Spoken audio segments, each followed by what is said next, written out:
Merci de vous asseoir.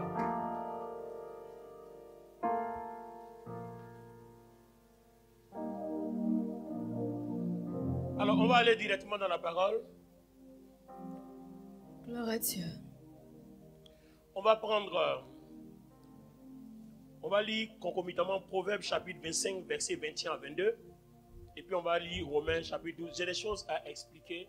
C'est la suite du message du dimanche dernier sur le combat spirituel. Aujourd'hui, nous parlerons de notre intérêt dans le combat spirituel de prier pour nos ennemis. Donc, combat spirituel, 2 points. Quel est notre intérêt quand nous prions pour nos ennemis? Autrement dit, nous gagnons quoi quand nous prions, nous bénissons nos ennemis? C'est fort. Merci de t'asseoir et de bien m'écouter. Parce que ce message va déterminer le reste de ta vie chrétienne. Si tu vas au ciel, si tu seras béni et prospère sur la terre, ou alors si tu seras toujours vaincu par le malin. Sois très attentif. J'aurai seulement quelques 20 minutes, par la grâce de Dieu, avant que notre oratrice principale qui nous vient des États-Unis puisse nous donner le message principal. Amen. Amen. Normalement, je ne devais rien faire, mais comme je vous ai promis la suite ce dimanche, je fais vite. Allons-y, rapidement. Proverbes chapitre 25, les versets 21 et 22. Je lis la parole de Dieu.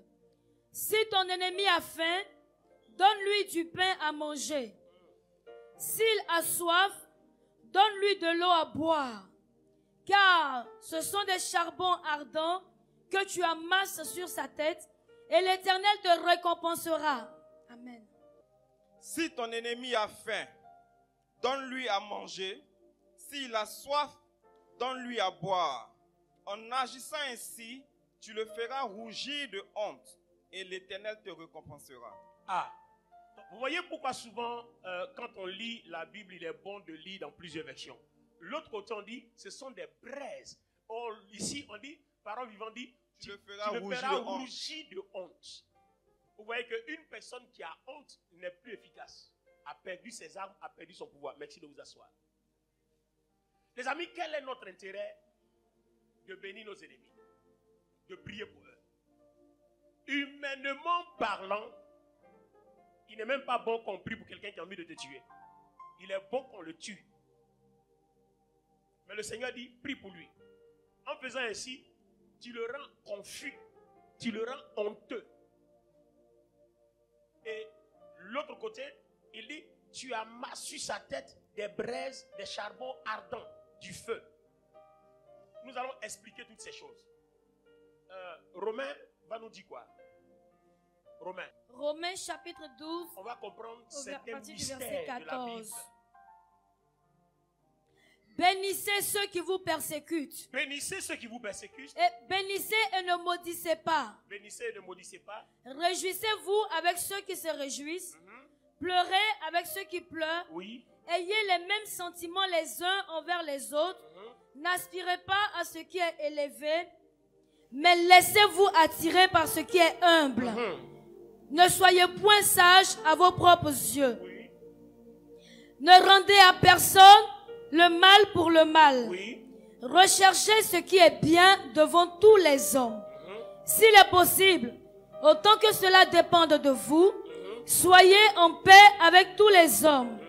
Ne vous vengez point vous-même, bien-aimés, mais laissez agir la colère, car il est écrit, à moi la vengeance, à moi la rétribution, dit le Seigneur. Mais si ton ennemi a faim, donne-lui à manger. S'il a soif, donne-lui à boire, car en agissant ainsi, ce sont des charbons ardents que tu amasses sur sa tête. Ne te laisse pas vaincre par le mal, mais surmonte le mal par le bien. Amen. S'il y a des gens qui vous rendent la vie impossible, gardez-vous de proférer des malédictions contre eux. Demandez plutôt à Dieu de les bénir. Réjouissez-vous avec ceux qui se réjouissent. Pleurez avec ceux qui pleurent. Que vos sentiments vous rapprochent les uns des autres. Vivez ensemble en bonne harmonie. Ne frayez pas seulement avec les gens importants. Complaisez-vous dans la compagnie des humbles. Méfiez-vous de l'orgueil et de l'ambition. N'aspirez pas à réaliser de grandes choses. Adonnez-vous aux tâches modestes. Oui. Ne vous surestimez pas. Ne soyez pas de ceux qui savent tout mieux que les autres. ne vous croyez ni meilleur ni plus sage que vous le l'êtes, et n'ayez pas l'outrecuidance de penser que vous avez déjà tout compris. Parole de vie. Waouh. Si l'on vous fait du mal, ne le rendez pas. Cherchez, au contraire, à faire du bien à tous. Quel que soit l'autre, trouvez ce qui serait bon pour lui. Oui. Ayez le souci de mener une vie honorable aux yeux de tout le monde. Que votre comportement soit au-dessus de toute critique. Autant que possible, et dans la mesure où cela dépend de vous, vivez en paix avec tous les hommes. Mes amis, ne vous faites point justice vous-même. Ne prenez jamais votre revanche. Laissez à Dieu le soin de faire peser son courroux si qui il veut. Car il est écrit, ne laissez jamais les rênes de votre conduite entre les mains du mal. Au contraire, prenez l'offensive et triomphez de lui par le bien. Est-ce qu'on peut acclamer la parole de Dieu? Waouh! Waouh! Waouh! Dagouri, viens. Dagouri, viens. Prends la chaise qui est là. Prends la chaise qui est au bout là-bas. Je vais vous faire une démonstration. Vous voyez? Au vu de tout ce qu'on vient d'écouter, voilà Dagouri qui est assis là. Moi, je passe. D'accord? Je sais que Dagouri est dangereux. Bon, c'est une façon de parler. Hein. Voilà, le sang de Jésus te couvre, tu n'es pas dangereux. D'accord? Je sais que lui là, quand tu le tapes, il te tape. Je sais que Dagouri, tu l'as insulté, il t'insulte. Donc, quand je ne veux pas de problème, que je veux la paix, donc je viens sur mon chemin, non? Quand j'arrive, que je vois que Dagouri est là, I don't want problem, I want peace. Donc je passe là, et puis il m'en va. Bon, quand je suis passé comme ça là, est-ce que Dagouri, devant Dieu, peut m'en vouloir? Même s'il est le plus grand sorcier du village, est-ce que son pouvoir là, il peut dresser ça contre moi? Bien. Maintenant, je regarde, regardez. Toi, tu es un impoli, tu ne respectes personne, tu t'en fous de les gens. Hein? Tu comprends mon français terre à terre là? Tu t'en fous de quelqu'un, tu t'en fous des gens. Donc, quand tu arrives là, toi, c'est problème, tu cherches seulement. I don't want peace, I want problem. Donc, quand j'arrive, I want problem. Voilà, si tu es un garçon là, il faut venir. L'enfant qu'on n'appelle pas beaucoup ensuite les gens là, c'est moi. Tu es garçon, il faut venir. Dans le quartier là, c'est moi. Donc quand tu as fait comme ça là, il est sorcier. Même si tu viens de jeûner 70 jours, il va te tuer. Parce que tu as ouvert la porte. Est-ce que vous comprenez maintenant? Donc un sorcier, un mystique, un diaboliciste, dites les noms que vous voulez, peut tuer un chrétien si tu viens le provoquer. Parce que la Bible donne des principes spirituels stricts. Mon ami, je ne veux pas de problème. Je suis arrivé, ils sont en train de manger leur viande, leur quoi. Même si c'est les sorciers, je n'ai pas besoin de dire, hey, viens vous manger là. C'est la chaîne. Ça te regarde. I don't want problem. I want peace. Qu'est-ce que c'est? I want peace. Je veux la paix. Je ne veux pas de problème. Maintenant, si tu veux problème là, I want problem. I don't want peace. C'est quoi vous mangez là? Regarde-moi ça là. Si vous êtes garçon là, suivez-moi. Moi, il y a Jésus. Tu es foutu. Ils vont te tuer. Ils vont te tuer. Alors, lis avec moi. Proverbe le chapitre 5, le verset 27. Proverbe chapitre 3, verset 27. Ne refuse pas un bienfait à celui qui y a droit, quand tu as le pouvoir de l'accorder. Ne dis pas à ton prochain, va et reviens. Demain je donnerai. Le 29 donne quoi? Ne médite pas le mal contre ton prochain. Ne médite pas le mal contre ton prochain. Lorsqu'il demeure tranquillement près de toi. Lorsqu'il demeure tranquillement près de toi. Même si c'est un sorcier, il est assis dans son fauteuil, il mange sa viande. Si c'est un mouton, si c'est l'homme, on dit, il est tranquille auprès de toi. Il t'a fait quoi? Rien. Donc quand tu arrives là, attends, il faut passer. Abi, passe. Ça ne te regarde pas. C'est sa vie. Ce n'est pas la tienne ou la sienne. C'est sa vie. Ça ne te regarde pas. Passe. Dis à ton ami, passe. Mais toi, tout ce que tu vois là, tu veux intervenir dedans. Qui t'a appelé? Non, qui t'a envoyé? Tout Tout ce que tu vois, la vie des autres, la vie des gens, ça t'intéresse, ça te regarde pas, tu mets ta bouche dedans. Qui t'a envoyé, qui t'a appelé? Si on t'a fait quelque chose, Dieu ne te défendra pas. Parce que la règle dit, ne fais rien à quelqu'un qui est assis dans son coin qui ne t'a rien fait. Si tu l'as touché, Dieu va te toucher. C'est ce qui est écrit dans 2 Thessaloniciens 1:6. Quelqu'un qui est tranquille, qui t'a rien fait, tu le touches, Dieu va te toucher. 2 Thessaloniciens 1:6. Nous dit quoi? 2 Thessaloniciens 1, verset 6 dit ceci. Car il est de la justice de Dieu de rendre l'affliction à ceux qui vous affligent. On a dit tout à l'heure, ne vous vengez pas vous-même. Donc, parce que la règle dit que c'est Dieu qui vous venge. Donc, ne faites rien, il ne faut même pas gâter ton dossier. Donc, regardez bien, il est assis là, non? C'est un sorcier, c'est un grand tueur. Moi, il n'a rien fait. Alléluia, Amen. Alléluia, Amen. Même si elle fait le tour de lui. Alléluia, Amen. Alléluia. Alléluia, Amen. Oh. Alléluia, Oh, Alléluia. Oh, Alléluia. Azali Zambé. Azali Zambé. Oh, Azali Zambé. Alléluia. Tant que je ne l'ai pas touché, il n'a pas cœur. Même s'il a bu couragine, il ne peut pas me toucher. C'est-à-dire qu'il n'a qu'à se fâcher. Le simple fait que je fasse le tour, c'est la terre. N'importe qui peut faire le tour. C'est la terre que Dieu a créée. On peut passer où on veut. On peut aller, on peut chanter où on veut. Mais tant que je ne l'ai pas touché, que je ne lui ai rien fait, même malgré son courage, qu'il prenne couragine, couramicine, il ne peut pas me toucher parce que la règle biblique dit, tant que tu n'as rien fait à quelqu'un, celui qui te touche, Dieu dans sa justice va le juger. Vous voyez pourquoi les 2 premiers passages qu'on a lus, le combat spirituel est une éducation. Nous sommes souvent trop orgueilleux, trop impolis, trop prétentieux. Je me souviens, on était au lycée classique de Boaké à l'époque. On a un ami là qui s'appelait Banabé. Banabé, nouveau converti. Vous voyez, le nouveau converti zélé là, non? Il s'est levé un matin il s'en va combattre les sorciers de son village.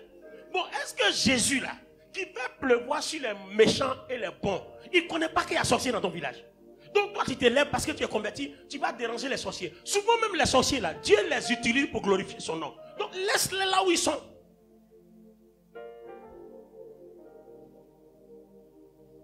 Notre frère est parti, malheureusement, il n'est plus revenu.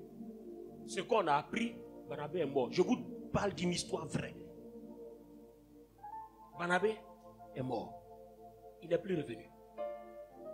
Parce que le combat spirituel, c'est des principes. Quelqu'un qui t'a rien fait, tu touches à sa vie.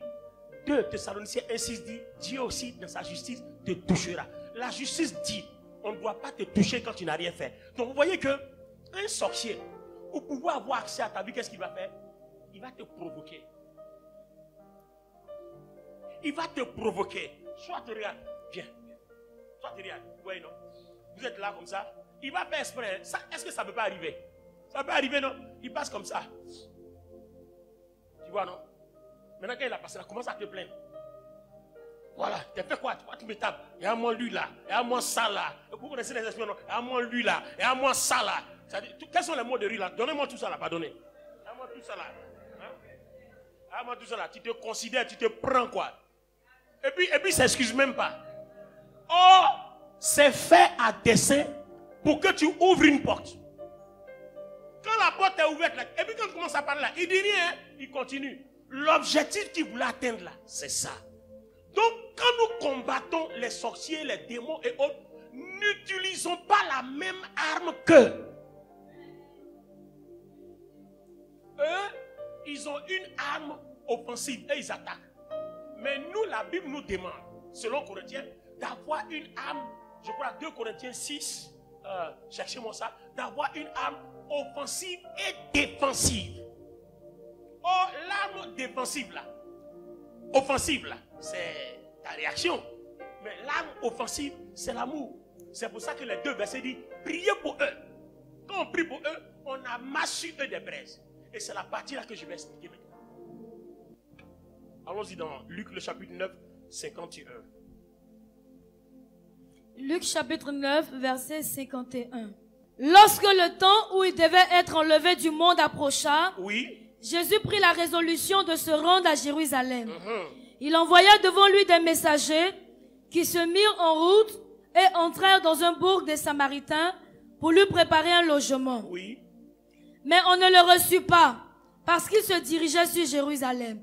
Les disciples Jacques et Jean, voyant cela, dirent, « Seigneur, veux-tu que nous commandions que le feu descende du ciel et les consume ?» Jésus se tourna vers eux et les réprimanda, disant, « Vous ne savez de quel esprit vous êtes animés, car le Fils de l'homme est venu, non pour perdre les âmes des hommes, mais pour les sauver. » Et ils allèrent dans un autre bourg.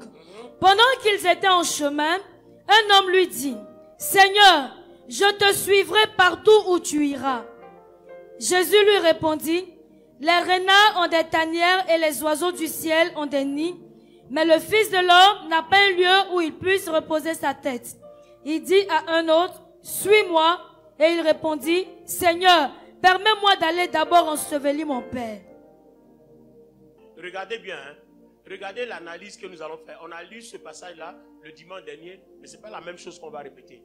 Parce qu'aujourd'hui, on cherche notre intérêt dans le combat spirituel, ce que nous gagnons quand nous prions pour nos ennemis.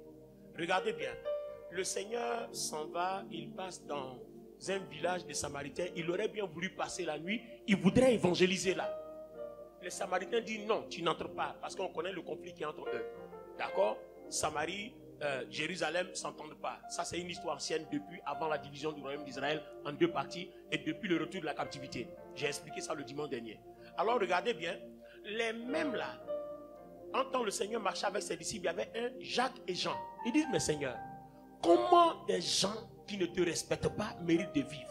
On va invoquer le feu comme à l'époque d'Élie là. On va les consumer et puis on rentre en Samarie. Bon, maintenant, quand tu as invoqué le feu que tu les as consumés, quand tu rentres en Samarie là, tu parles à qui? Tu ne parles pas à quelqu'un, puisqu'ils sont tous consumés. Alors Jésus, le Seigneur Jésus leur dit, vous ne savez de quel esprit vous êtes animés. Vous ne savez pas l'esprit qui vous inspire. En tout cas, ce n'est pas mon Esprit Saint. Donc si l'Esprit Saint ne t'inspire pas, qu'est-ce qui t'inspire? Bon, je n'ai rien dit. Je n'ai rien dit. Alléluia. Si ce n'est pas le Saint-Esprit qui t'inspire? Je n'ai rien dit. D'accord? Mais regardez la confusion qui va venir après. C'est dans la suite. On s'en va dans Jean chapitre 4, à partir du... Regardez la confusion qui va venir après. Il arriva dans une ville de Samarie, nommée Sichar, près du champ que Jacob avait donné à Joseph son fils. Et là se trouvait le puits de Jacob. Oui. Jésus, fatigué du voyage, était assis au bord du puits.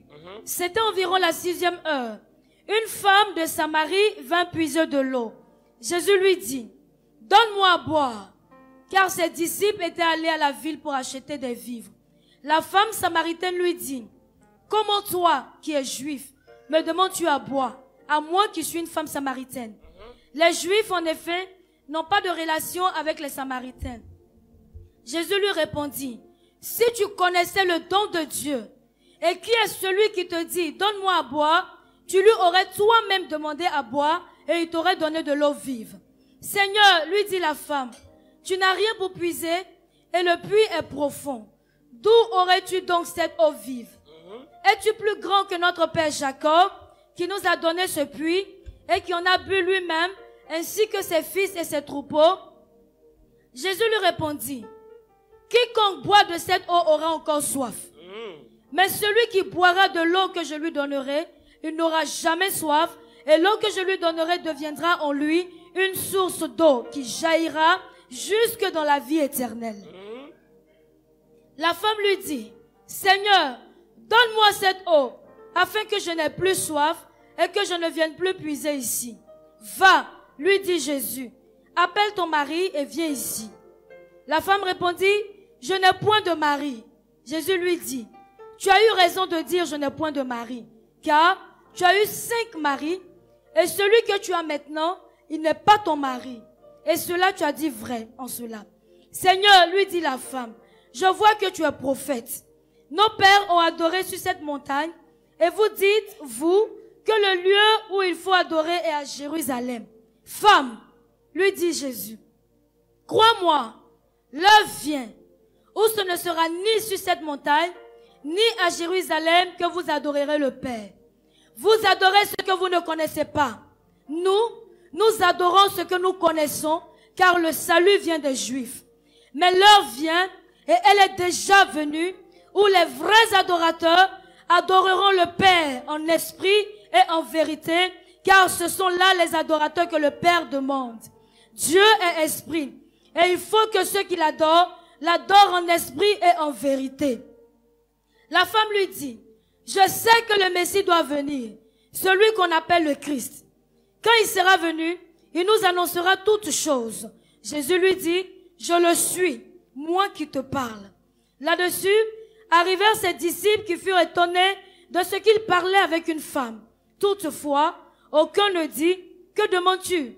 Ou de quoi parles-tu avec elle? Alors, la femme, ayant laissé sa cruche, s'en alla dans la ville et dit aux gens, venez voir un homme qui m'a dit tout ce que j'ai fait.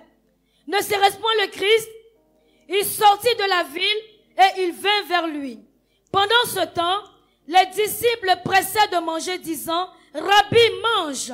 Mais il leur dit, j'ai à manger une nourriture que vous ne connaissez pas. Les disciples se disaient donc les uns aux autres, quelqu'un lui aurait-il apporté à manger? Et Jésus leur dit, ma nourriture est de faire la volonté de celui qui m'a envoyé et d'accomplir son œuvre. Ne dites-vous pas qu'il y a encore 4 mois jusqu'à la moisson? Voici, je vous le dis, levez les yeux et regardez les champs qui déjà blanchissent pour la moisson. Celui qui moissonne reçoit un salaire et amasse des fruits pour la vie éternelle, afin que celui qui sème et celui qui moissonne se réjouissent ensemble. Car en ce qu'on dit est vrai, autre est celui qui sème et autre celui qui moissonne. Je vous ai envoyé moissonner ce que vous n'avez pas travaillé. D'autres ont travaillé et vous êtes entrés dans leur travail. Plusieurs Samaritains de cette ville crurent en Jésus à cause de cette déclaration formelle de la femme. Il m'a dit tout ce que j'ai fait. Aussi, quand les Samaritains vinrent le trouver, ils le prièrent de rester auprès d'eux. Et il resta là 2 jours. Un beaucoup plus grand nombre crut à cause de sa parole. Et il disait à la femme, ce n'est plus à cause de ce que tu as dit que nous croyons, car nous l'avons entendu nous-mêmes. Et nous savons qu'il est vraiment le sauveur du monde. Est-ce qu'on peut acclamer? Waouh! Waouh! Waouh! Waouh! Alors, premier constat. Les Samaritains ont refusé qu'il entre. Deuxième constat. Les mêmes Samaritains demandent qu'il reste. 2 jours. On ne veut même pas qu'il ait accès au village. On veut maintenant qu'il reste. Et ceux qui ne voulaient pas entendre parler de lui sont devenus ses véritables adorateurs.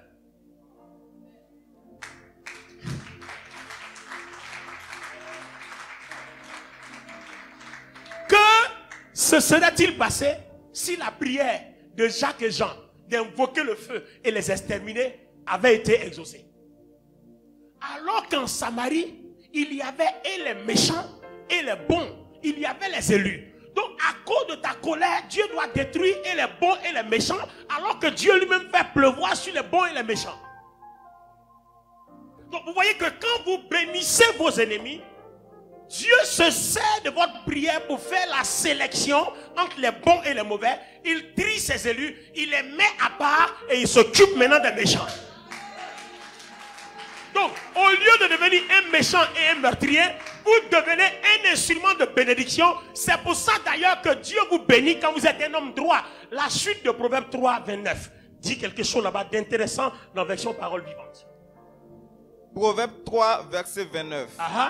Ne manigance rien de mal contre ton prochain, alors qu'il habite sans défiance près de toi. Ne cherche pas querelle sans raison à celui qui ne t'a rien fait de mal. N'envie pas les violents et n'adopte aucun de leurs procédés. Car le Seigneur en a horreur les gens pervers. Mais il réserve son intimité aux hommes droits. son intimité Il aux hommes réserve droits. son intimité aux hommes droits. Ça, c'est le premier intérêt. Peut-être c'est celui-là qu'on restera en attendant dimanche prochain. Il réserve, Dieu réserve son intimité à ceux qui sont capables de faire ce genre de choses. Notre Père qui es aux cieux, que ton nom soit sanctifié, que ton règne vienne, que ta volonté soit faite sur la terre comme au ciel. Donne-nous notre pain. Non. Pardonne-nous nos offenses comme tu ne peux pas dire comme nous pardonnons aux autres. Tu ne peux pas dire ça. Parce que tu es bloqué. Parce que toi, tu tues des gens. Tu maudis des gens. Donc tu ne peux jamais dire à Dieu, pardonne-nous nos offenses comme on pardonne aux autres. Tu vois que ton onction restera limitée. Je dis, ton onction restera limitée. Tes dons spirituels resteront limités. Tes finances resteront limitées. Parce que tout ce qui te donne le pouvoir restera limité. Parce que ton cœur n'est pas encore circoncis. Si on te donne quelque chose de puissant, tu peux détruire le monde avec. Donc Dieu se réservera de le faire.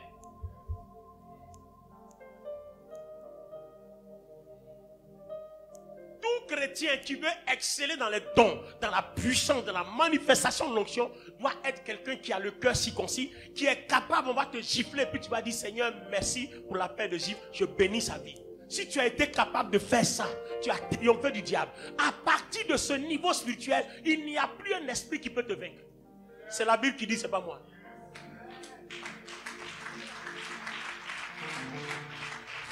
Quand je vois certains chrétiens, on m'a critiqué donc je ne viens plus à l'église. Mais tu n'as rien compris. C'est ce que le diable voulait. Tu es tombé dans le piège. C'est-à-dire le plan qu'il a concocté, tu es tombé dedans. Zoup net. Ouais. Parce que il voulait que quelqu'un te provoque. Parce que le diable sait que quand toi on te provoque là, tu mélanges. Donc quand toutes les fois qu'il a envie de te faire tomber, il envoie un mélangeur. Parce que dès qu'on te touche tout de suite, tu te manifestes, il rentre et puis il fait tomber tout. Tes finances, ton mariage, ton quoi. Il fait tomber, il met tout down à terre. Mais quand tu es venu, on t'a giflé. Et puis tu regardes. Tu as giflé ici, non? Tu es pas giflé là. Quand il a fini là, il s'en va, non? Pour lui, il est vainqueur. Mais il est fort. Mais qu'est-ce que la Bible dit? La Bible dit quoi? Ne manigance pas le mal quand quelqu'un est assis à côté de toi qui ne t'a rien fait. Donc il a giflé, il est parti, non? Mais il va trouver son bon gifleur. L'Éternel va régler son cas. Zout, net, peu. Alors les amis, regardez ce qui se passe. Quand le diable veut t'avoir, qu'est-ce qu'il fait? Il crée une provocation. Parce qu'il sait que toi, tu as accès à la nervosité. Tu te fâches rapidement. Alors que Dieu, il nous dit quoi? L'apôtre Paul nous dit, soyez mes imitateurs comme moi je le suis de Christ. Mais il y a un verset dans 1 Jean chapitre 4, le verset 17 qui nous dit quelque chose. Tel il est, tel nous sommes aussi dans ce monde. Ah, tel Jésus est, tel nous sommes. Tel Jésus est, tel nous sommes. C'est en cela que l'amour est parfait en nous, afin que nous ayons de l'assurance au jour du jugement. Waouh, afin que nous ayons de l'assurance au jour du jugement. Attendez. Pour avoir l'assurance au jour du jugement, c'est-à-dire tu es sûr que tu es sauvé, tel Jésus est, tel tu dois être. Voilà tout le message biblique. Alors, qu'est-ce que Jésus lui a fait? Dans Luc chapitre 23, tous ceux qui l'ont crucifié, il a dit, Père, pardonne-leur car ils ne savent pas ce qu'ils font. Pardonne-leur, ils ne savent pas ce qu'ils font. Oh, toi, tu frappes ceux qui te font du mal. Tu maudis ceux qui te font du mal. Donc, en quoi est-ce que tu ressembles au Christ? Là où le Christ pardonne, il donne la vie, toi, tu tues. Là où le Christ apporte la guérison, toi, tu apportes la mort et la malédiction. Tu apportes la maladie. En quoi est-ce que vous êtes même chose? Donc, tu vois que tu ne peux plus développer ce que Christ est. C'est pour ça que nous sommes assez limités. Donnez-moi 3 personnes. Je vais faire une démonstration rapide. Là, vous vivez.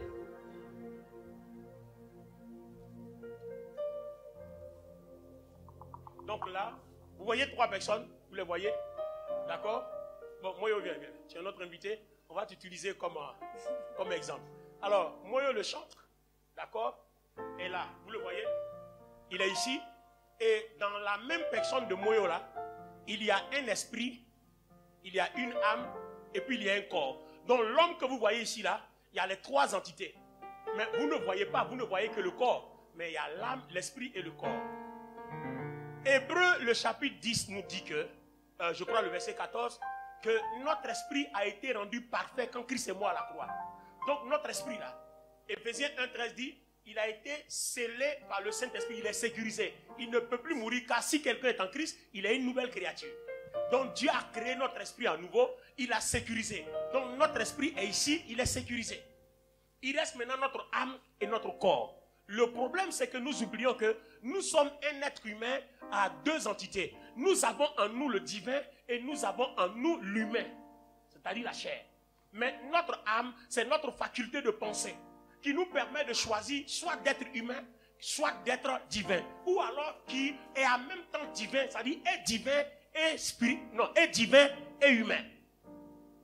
Or, regardez bien, si ton esprit est uni à l'esprit de Christ, ton esprit est dans le Christ. Donc tout ce que le Christ est, ton esprit l'est. Tout ce que le Christ voit, ton esprit voit. Ça veut dire que ton âme doit être capable de puiser dans tout ce que ton esprit est pour vivre afin que ta chair ne puisse plus utiliser ce que le diable est pour nuire à ta vie. À partir du moment où vous arrivez à un certain niveau où dans votre cœur, vous êtes capable de bénir vos ennemis, de prier pour eux et d'être comme le Christ est, alors toute la gloire de Dieu qui est ici se déverse dans votre âme et se transpose dans votre chair.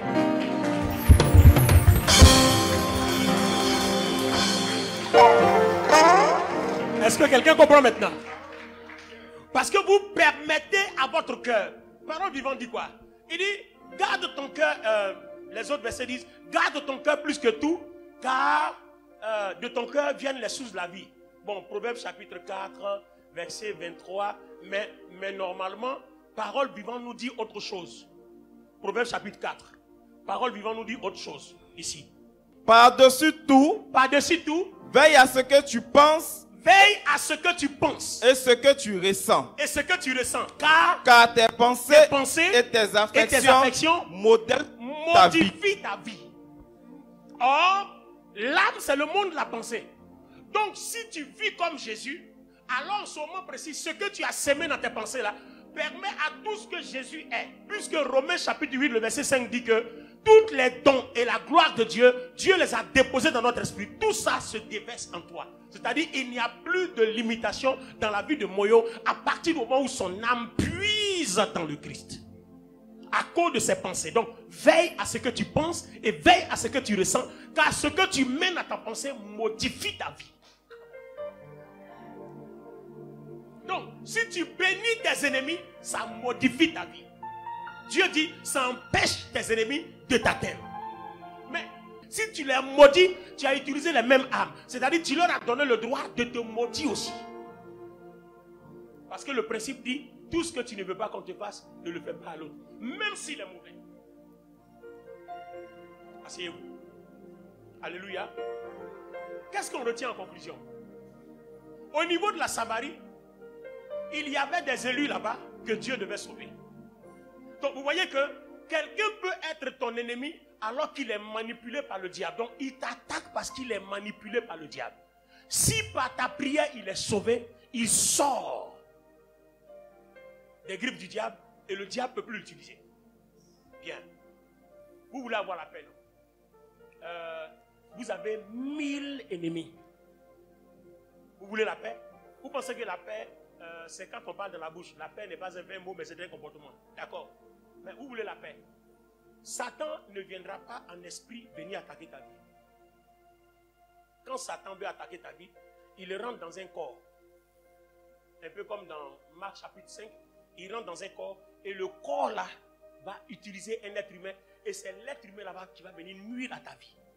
Donc si vous avez 1000 ennemis et que vous priez pour ces ennemis là, vous les bénissez et que 700 sont convertis, vous ne voyez pas que vous avez réduit la marge de manœuvre de l'ennemi. Parce que les 700 convertis seront maintenant avec toi de ton côté. Maintenant, si vous étiez 200, Vous êtes maintenant 702. Quand vous élevez la voix pour les bénir, les 300 autres là, s'ils ne se convertissent pas, Dieu va les détruire et vous avez la paix.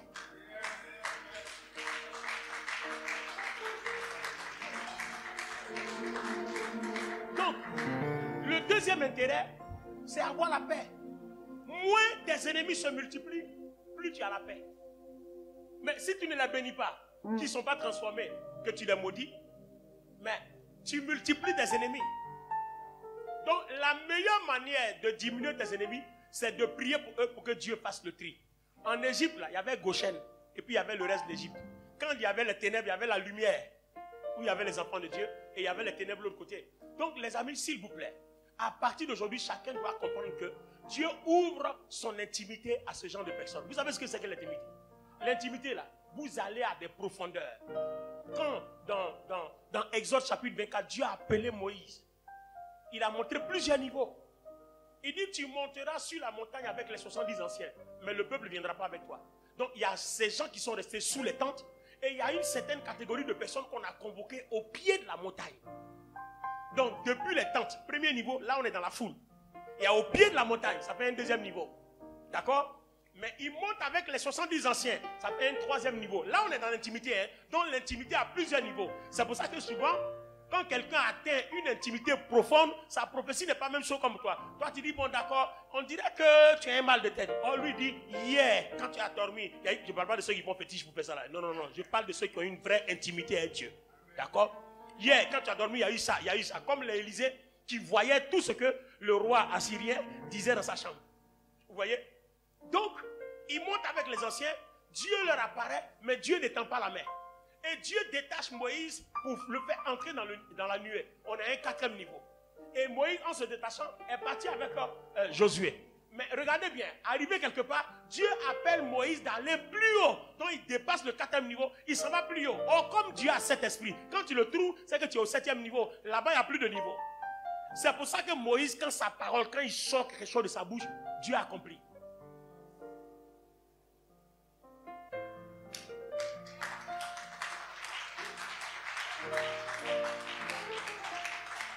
Donc, vous voyez pourquoi nous les chrétiens nous sommes faibles. Nous voulons être bénis, mais notre parole ne vaut rien. Parce que, à cause de l'état de notre cœur, on n'a pas de niveau d'intimité avec Dieu. On est à la surface. On est parmi le peuple, on n'est même pas au pied de la montagne.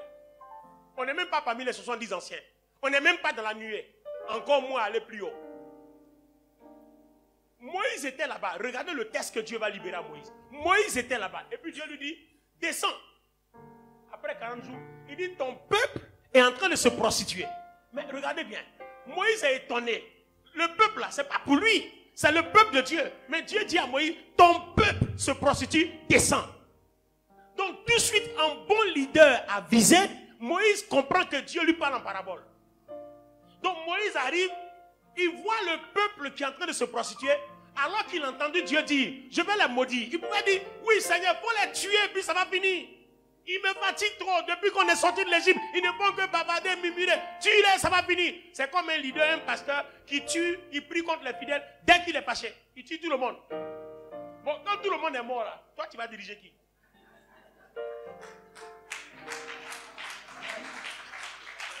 Non, mais au contraire même là, quand tout le monde est malade, que les gens ne prospèrent pas là, on va dire dans ton église là, Dieu bénit pas.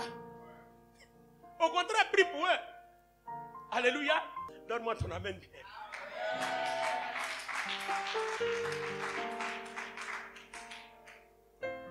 Alors, Moïse s'en va. Regardez bien ce que Moïse fait. Quand Moïse arrive, il dit, vous là, vous n'arrêtez pas votre vaudor là. Dieu dit, va vous tuer, maudit là. Il n'a pas dit ça, hein. Moïse tombe sur sa face. Il dit, Seigneur, pardonne-leur. Si tu les tues là, donc moi je sers à quoi? Tu m'as fait sortir pour les envoyer en Canaan. Si tu les as tués ici, je sers à quoi? Je ne sers à rien. Et puis deuxièmement, si tu les as tués, les Égyptiens vont dire que tu n'es pas un bon Dieu. Tu fais sortir les gens, tu leur promets le lait, le miel, et puis tu les tues au désert. Tu n'es pas un bon Dieu.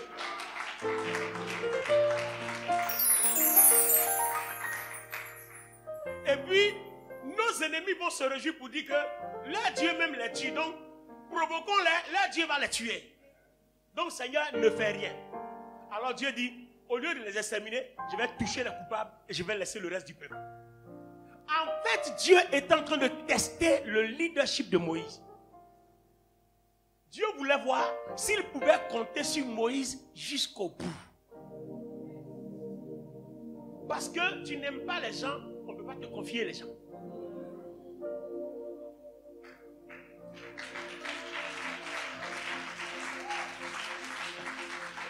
Vous voyez, même vous qui travaillez dans les entreprises là, si vous n'aimez pas des gens, on ne peut pas vous donner des promotions. Hein. C'est-à-dire, même si ton patron veut te donner des promotions, Dieu même va bloquer la promotion parce que vous n'aimez pas les gens. Donc, beaucoup de blocages sont dus au fait que notre cœur n'est pas bon. On est prompt à la colère, à la frustration, à la nervosité. On se fâche vite. Non, les amis, si vous faites ça, vous créez vos propres limitations. Pourquoi ton amen est fort comme ça? Alléluia. Alors vous comprenez pourquoi nous sommes faibles. Nous sommes faibles parce que nous n'avons pas accès à l'intimité de Dieu. Et pourquoi on n'a pas accès à l'intimité de Dieu? Tout simplement parce qu'on n'est pas prêt à ce sacrifice-là. Voilà tout le problème. Donc dans le combat spirituel, si nous voulons gagner un combat contre la sorcellerie, contre les œuvres des ténèbres, tout genre, notre âme doit être l'amour. Bénissez. Bénissez. Le problème, quand tu pries pour quelqu'un, oui, Seigneur, tu as dit, si mon ennemi a faim, de lui donner à manger, s'il a soif, de lui donner à boire, ma nourriture qu'il a mangée là, ça n'a qu'à devenir des braises sur sa tête. Mon eau qu'il a bu là, ça n'a qu'à devenir des braises sur ta tête. Cette prière là ne sera pas exaucée. Parce qu'en fait, toi, tu décides, en fait, tu fais ça dans le but de faire du mal. Elle ne sera pas exaucée. Mais quand tu dis, Seigneur, je te donne toute la gloire. Je me sens faible afin que par ton esprit, tu sois fort en moi. Je veux simplement accomplir la parole. Ta parole dit d'être en paix. Moi, je veux la paix. Donc, le monsieur là, il me hait. Je lui donne à manger parce que je recherche la paix. Si tu le fais dans cet esprit-là, alors quand lui mange ta nourriture et malgré ça, il est encore contre toi, c'est là que Dieu retourne en braise dans sa vie.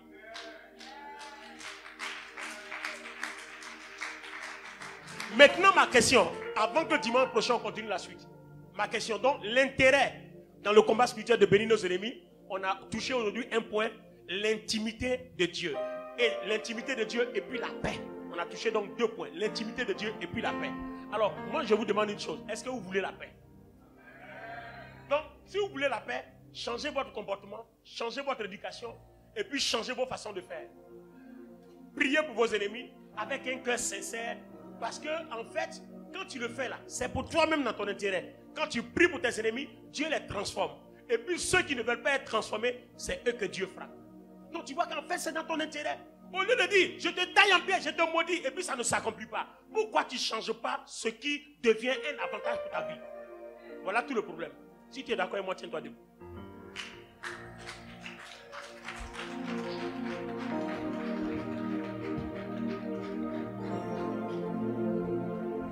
Wow. Alléluia.